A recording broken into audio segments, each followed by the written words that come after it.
Tonight, from Hollywood, the makers of Hallmark greeting cards bring you an exciting dramatization of an unforgettable story on the Hallmark Playhouse.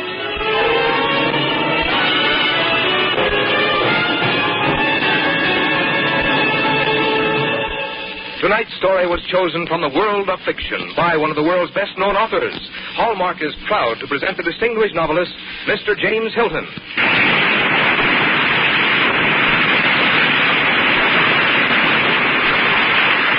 Good evening, ladies and gentlemen. Tonight on our Hallmark Playhouse, we have a story by Rupert Hughes called The Old Nest. Mr. Hughes is a veteran American author who lives and writes here in Hollywood, and I recall being much impressed by his workroom when I visited his home. I should think it contains one of the largest private libraries in America, and it was a room to be worked in, not to be tidied up too much. In fact, a stranger might have considered it the untidiest writer's room he'd ever seen, until he looked at mine. But you know, if you're a professional author and you have something to write about, it doesn't much matter what your surroundings are. You just go on writing all the time and on all kinds of subjects. Mr. Hughes, for instance, has put in a lifetime at the writing game, and his achievements vary from popular magazine stories and novels to his realistic and equally popular biography of George Washington. Some years ago, Mr. Hughes wrote the story which we present on the air tonight, and I suspect he was in a sentimental mood when he wrote it. This is by way of warning, or should I say promising you in advance, that The Old Nest is a sentimental story. And if you agree with me that today is not exactly a sentimental moment in world history, perhaps the contrast will be provocative. Now, before we begin, Frank Goss has a message from the people who bring you these stories. There are Hallmark cards for every memorable occasion in your calendar, for birthdays, anniversaries, holidays. Yes, for every occasion that calls for remembrance, there is a Hallmark card that says just what you want to say, the way you want to say it. And that identifying name on the back, Hallmark. Well, that says you cared enough to send the very best. And now, Rupert Hughes, The Old Nest on the Hallmark Playhouse.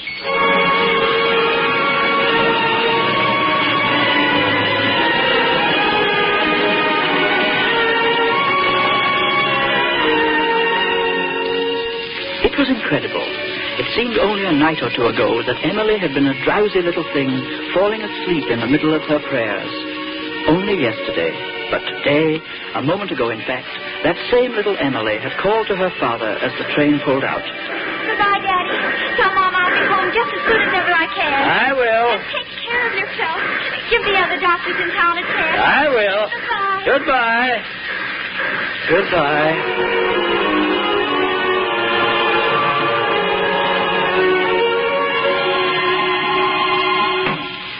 That you, Father? Yeah, I'm back. See Emily off on the train, all right? I saw her off all right. Did she cry? No, should she? Oh, of course not. I was just asking. Maybe she should have. Oh, for heaven's sake, Father, she just went off to visit her sister in New York. Is that a crying matter? I hope she writes. She's only going to be gone 2 weeks. Well, the others hardly ever write. Oh, well, they're busy. Jim, Tom, Kate. Now, Emily. Well, you can't keep them babies forever, much as you'd like to. I never said I'd like to. All right. Me, then. What's the matter with the dining room? It looks larger. I took the last leaf out of the table. The table's small again. Like 40 years ago.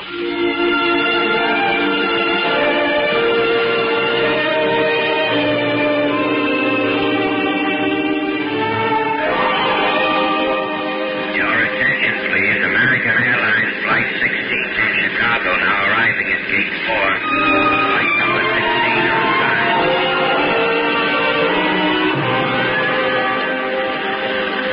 Emily!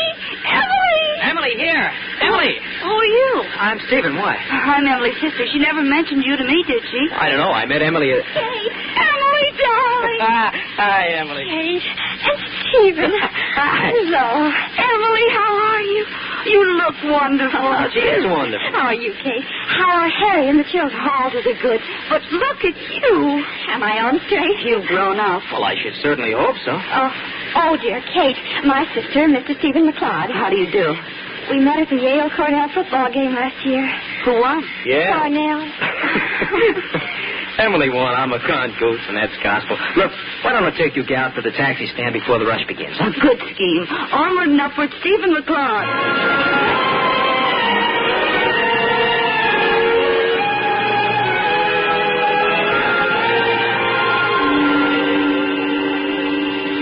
Don't you think Stephen is very charming, Kate? I can't take my eyes off the man.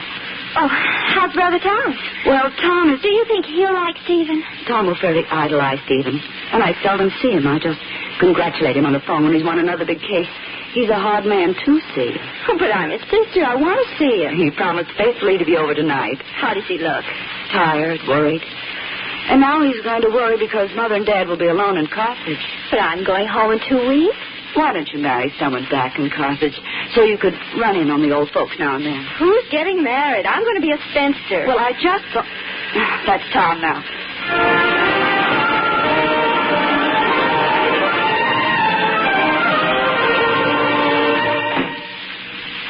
Tom, I want to talk to you about Emily. Problem? I shouldn't be surprised if Emily gets married one of these days. Marry? Little Emily? Well, she's taken with a football fan named McLeod. Really? McLeod. I do wish she'd marry someone in Carthage. Well, do you think it'll be hard on Mother and Dad? Well, Emily is the youngest. Well, you may be right, Kate. Matter of fact, the folks have been out of my mind for some time now. Oh, I think they understand how busy you are. I must telephone them one of these days. Speak of the telephone. I'll get it. Hello? Oh, hello. Yes, she's here. I'll call her. Oh, Emily. Yes, Katie? Lochinvar.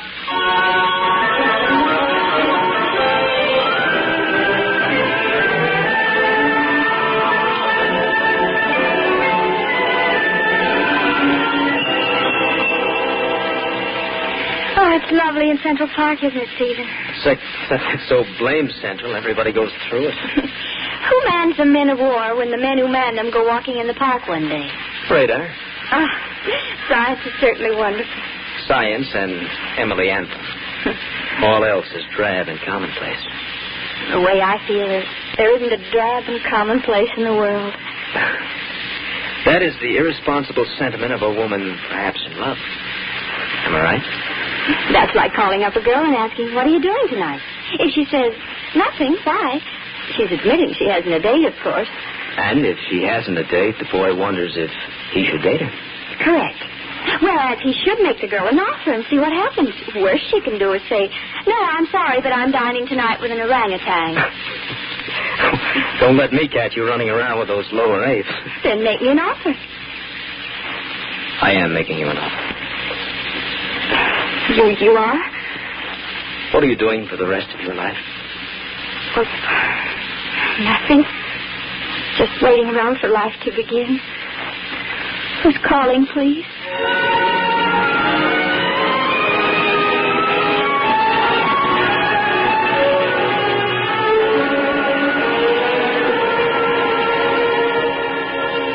Oh, Katie, did I tell you? Stephen's company is sending him to Paris to open a European branch. A bon voyage. Thank you, Kate. What are you thanking me for? I'm going with him. Paris. In Paris with a stranger? Oh, we'll get acquainted. We're married. Why, that's the most selfish, inconsiderate act I ever heard of. Why? What about Mother and Father? What about them? Are you going to leave them all alone? Kate, Mother and Father have each other. I admit they'll miss us, but I think they'd rather miss us than have us miss life. Emily, listen to me. I love him, Kate. Write the folks a letter at least before you go. Let them know what's happening. Oh, I won't have time. I'll send them a telegram. A telegram? Oh, heavens, the time. They'll understand.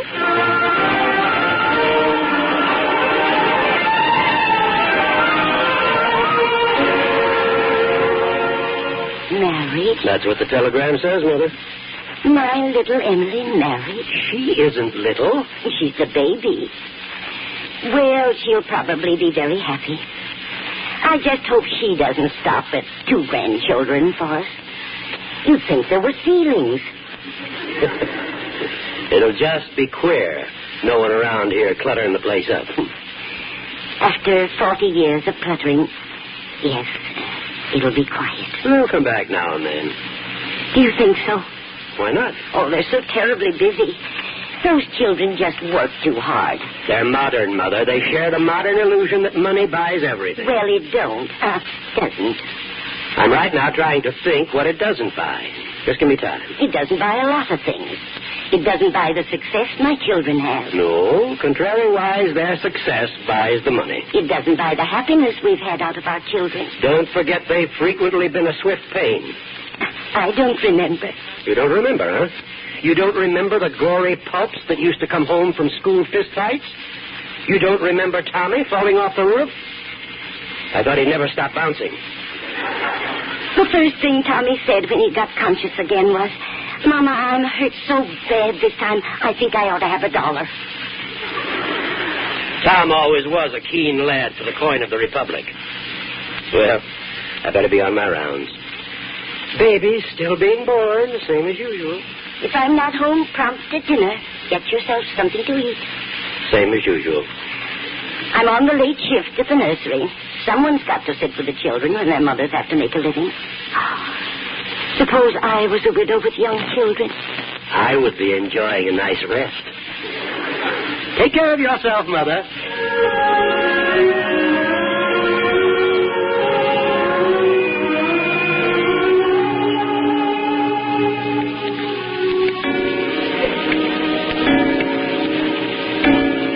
Time.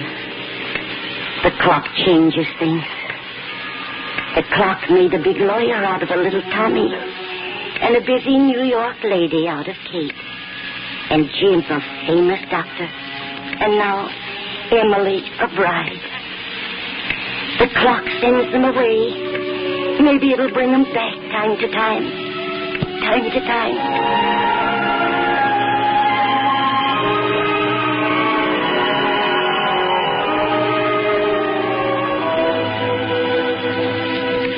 For an hour, Mother Anthony sat, resting against the coming rigors of babysitting on a production basis at the nursery. The great clock whirred and struck again, probably for better hours. Mother Anthony listened after the clock stopped, and before rising from her chair to her somehow pleasant duties. How still it was in the great old house. How still.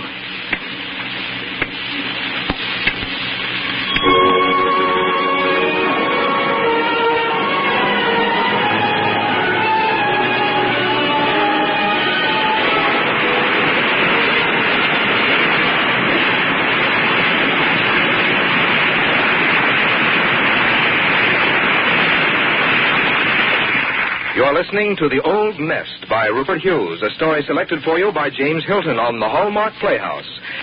In just a few moments, we'll return to the second act of tonight's story. You know, if you've seen pictures of old New Orleans, or if you've been there, you've probably seen those magnificent wrought iron grills, fences, gates, and balconies. This is a story of a man who made some of them in a little shop he toiled with his son, a bright lad of whom the father was very proud, for the boy was quick to pick up the tricks of the trade. He designed beautiful patterns, wove them out of metal, twisted and forged iron into things of beauty. But one thing puzzled him. Why is it, he asked his father, that although I copy everything you do, my work never quite looks like yours when it's finished? The kindly old man replied, It will, my son, when you learn to put in it something of yourself, something of the person who will use it. Perhaps this simple philosophy explains why Hallmark cards always seem to say just what you want to say, the way you want to say it. For people who make Hallmark cards have put into them something of the understanding, some of the warmth and friendliness of personal feelings. It's no wonder Hallmark cards are chosen with such pride, received with such pleasure. You can be sure that your friends will get an extra measure of happiness when they turn the card over, as you did, and discover the name Hallmark, the name that tells your friends you cared enough to send the very best. Now, James Hilton continues with the second act of the story he's chosen for tonight, The Old Nest.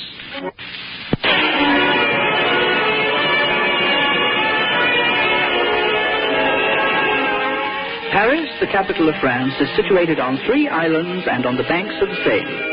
It is popularly famous as the breeding ground of women's styles, classically famous for its culture and civilization, and is inhabited by Frenchmen, tourists, bureaucrats, and the fiercely predatory Paris taxi, or great-wheeled honker. Paris is admired by young lovers for its boulevards, its promenades in the dusk, and its sidewalk cafes where one can sit and write postal cards back home to Trenton, Ashtabula, Sauk Centre, or Carthage, USA. Dear Mother and Dad, isn't this a lovely view of the Place des Trois? Love, Emily and Stephen. Dear Mother and Dad, This is the Arch of Triumph from the movie of the same name. Love, Emily and Stephen. Isn't this quaint? We're lunching on the sidewalk. Love, E and S. Maybe quaint, but it doesn't sound sanitary. Paris. That's a long walk from Carthage. I think we can write Emily off for a long time to come, Mother. Well, it doesn't take such a long time to come in an airplane, does it? I have never come across a woman who could take a man's words and twist them like you do. Well... Never. Twist, turn, distort, and misinterpret. Hello, Dr. Anthon's residence. Who? Jimmy boy. Jim. How are you, son? It's good to hear your voice again. Where is he? Where is he? Do tell, young Dr. Anthon, do tell. Medical convention in Chicago, big man. She's right here at my elbow. She's sitting on my shoulder like the organ grinder's partner.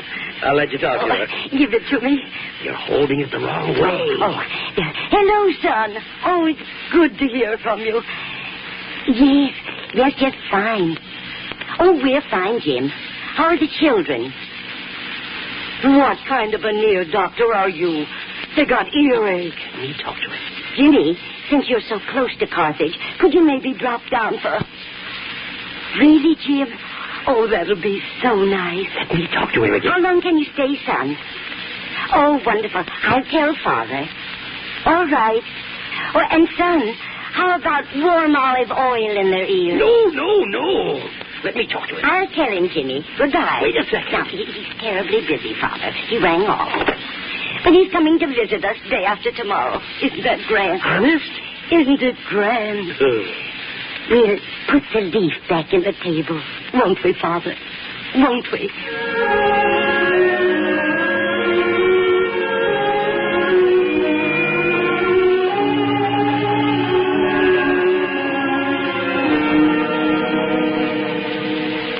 Jim isn't coming after all. Oh, Father. That's the way it is when you're a doctor, Mother. How are the children's earaches? Oh, you know, I clean forgot to ask. Well, it's fine. Our son is such a big specialist. Everybody needs him. Yeah, it's fine. I'll just take the leaf out of the table. Time being. Mother, what's the matter? You know something, Father? I feel kind of funny.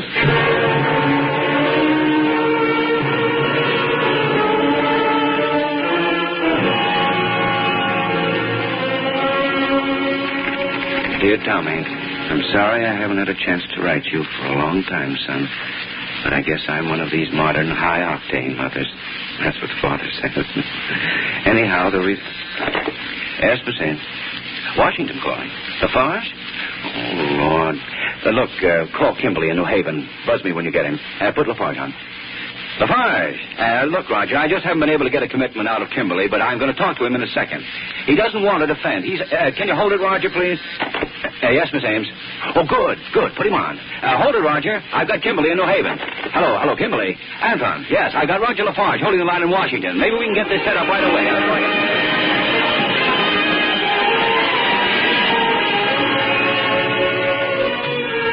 And that's how it happened that Tom, busy man, put his mother's letter away in his coat, even as you and I, until one day he put his hand in his pocket and brought forth the neglected letter, his letter from home. Holy cat, Mom's letter. Anyhow, the reason I didn't write was I've been in bed. Mother's been ill. Nothing serious, son, and no excuse for not writing you. Being in bed and away from my nursery work gave me a chance to think about my children once more. How you all used to overrun the house, falling on your heads, breaking things up. Made me look forward to whenever you get a chance to visit us sometime. Tell Kate hello, kiss the children for me. And do ask her to drop a card if she thinks Father. Miss Ames, call my sister Kate and tell her I'm coming right over. I would have words with her.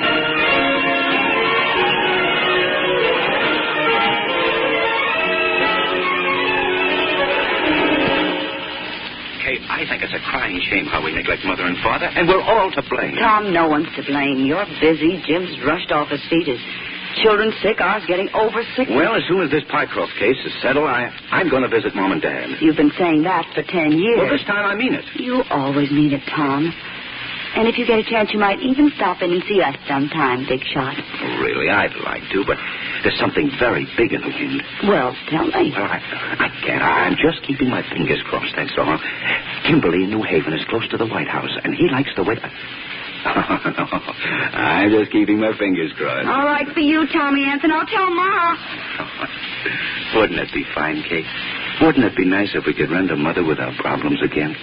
Wouldn't it be wonderful?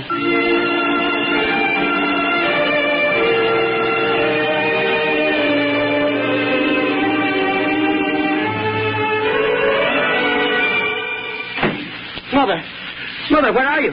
Ma! What's the matter, Father? You look frantic. Look at the Chicago paper. Have you seen the Chicago paper yet? Look at the paper.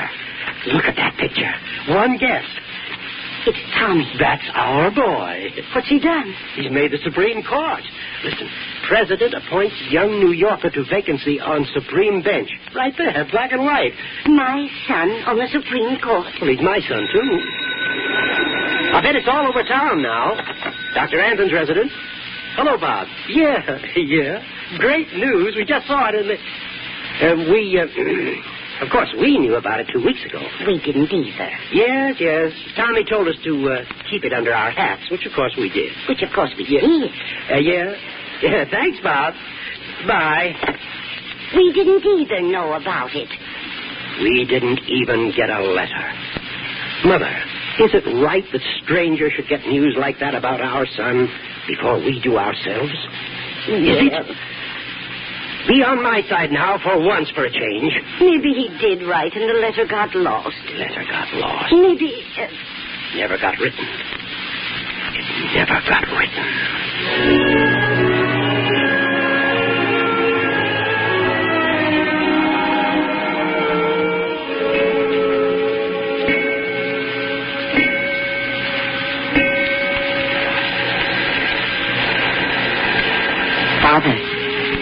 Father, it's the night bell. Huh? Night bell. Some patient, probably. What time is it? 4 in the morning. All right. Put your robe and slippers on. All right.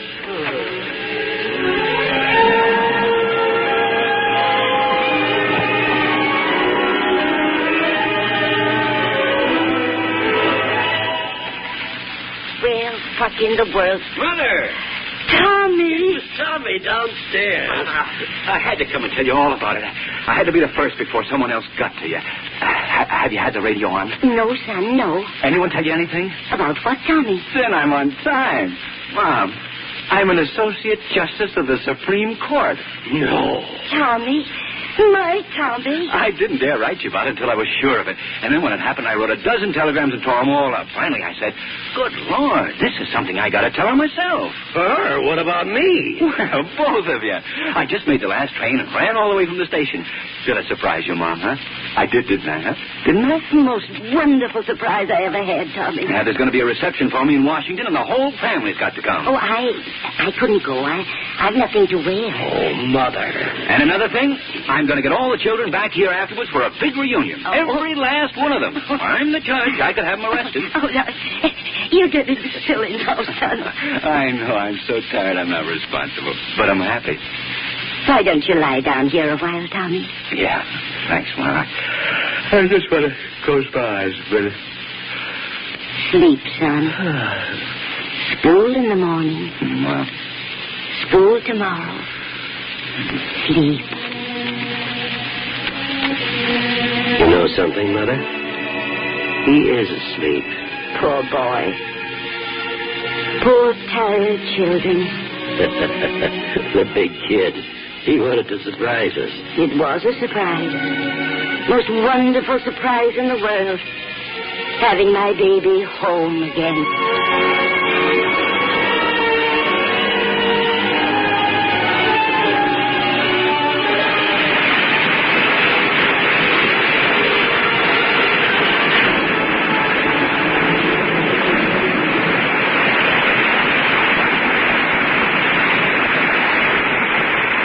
In a moment, James Hilton will return to tell you about next week's story. Meantime, I'd like to remind you that there's nothing like one of those colorful Hallmark dolls from the land of make-believe to make a child's eyes light up with joy. There are 16 dolls in all: Little Miss Muffet, Cinderella, Little Boy Blue, and 13 other childhood favorites. Each one wears a hat topped off by a jaunty plume that's a real feather. Each doll stands up by itself, and each one has a clever rhymed story about the doll inside. But that's not all. No, indeed. There's also a big, beautiful album to put them in. There are separate pockets in it for Mistress Mary, Peter Piper, Little Bo Peep, and all the rest. And on the cover is a picture of lovely little Luana Patton, star of Walt Disney's Melody Time. The Hallmark dolls are as easy to send as any Hallmark greeting card and cost only 25 cents each. And the big Hallmark doll collector's album, which you'd expect to cost at least $1, is also only 25 cents when you buy one or more of the Hallmark dolls. That means you can give some little friend of yours the album with 3 dolls in it to start a collection for only $1. See all 16 of the charming and colorful Hallmark dolls and the beautiful new Hallmark doll collector's album tomorrow at the store where you buy your Hallmark greeting cards. Now here again is James Hilton. Before I tell you about next week, here are the names of our very fine performers tonight: Jane Morgan, Earl Ross, Bill Johnstone, Gloria Blundell, Sharon Douglas, and Tony Barrett. Next Thursday on the Hallmark Playhouse, we turn back to the early pages of our country's history, a time when our pioneers were pushing inland against the hardships and dangers of the wilderness. Our choice is Drums Along the Mohawk by Walter D. Edmonds, well known to every lover of stirring fiction. Mr. Edmonds takes us to the beautiful Mohawk Valley as it was in that fabled month of that fabled year, July 1776. And his story combines sound history, dramatic adventure, and the love of two courageous people. The author mixes these ingredients with a skilled hand, and I think you will thoroughly enjoy the result. And the following week, he dramatized a fine modern American novel, which has just about everything you'd expect from its title, State Fair by Phil Stong. So when Thursday comes around, be sure you're listening to the Hallmark Playhouse. It's a pretty good habit. And until then, this is James Hilton saying good night.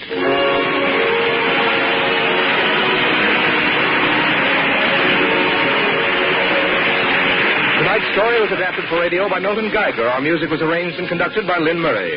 Look for Hallmark cards that are sold only in stores that have been carefully selected to give you expert and friendly service. Remember, Hallmark cards when you care enough to send the very best. Now, this is Frank Goss saying goodnight to you all until next week at the same time when James Hilton returns to present Drums Along the Mohawk. This program came to you from the Hallmark Playhouse. This is CBS, the Columbia Broadcasting System. This is KMBC, Kansas City, Missouri.